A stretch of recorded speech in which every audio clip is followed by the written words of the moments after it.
সামনে দাঁড়িয়েছি আপনাদের ভাই হিসাবে, আমি আপনাদের সামনে দাঁড়িয়েছি আপনাদের বন্ধু হিসাবে। সম্মানিত আলমডাঙ্গাবাসী, আপনাদের প্রতি বলতে চাই, আমার প্রতি আস্থা রাখুন।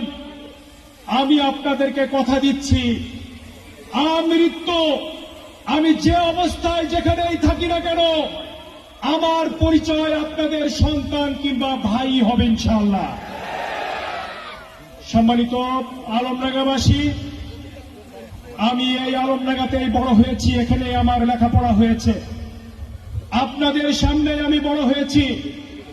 আমার চরিত্র সম্পর্কে, আমার কথাবার্তা সম্পর্কে, আমার লেনদেন সম্পর্কে নতুন করে আপনাদের কাছে বলার কিছুই নাই। শুধু এটুকু বলতে চাই, দীর্ঘ 54 বছর আমরা এই বাংলাদেশ স্বাধীন হয়েছি।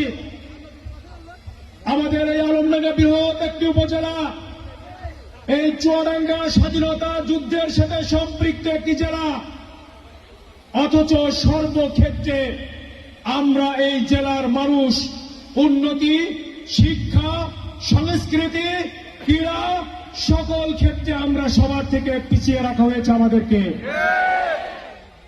আমরা সকল পদ্ধতিতে পর্যায়ে আমরা দেখতে পাই এই চুয়াডাঙ্গা জেলাকে সি ক্যাটাগরির জেলা হিসেবে মূল্যায়ন করা হয়ে থাকে।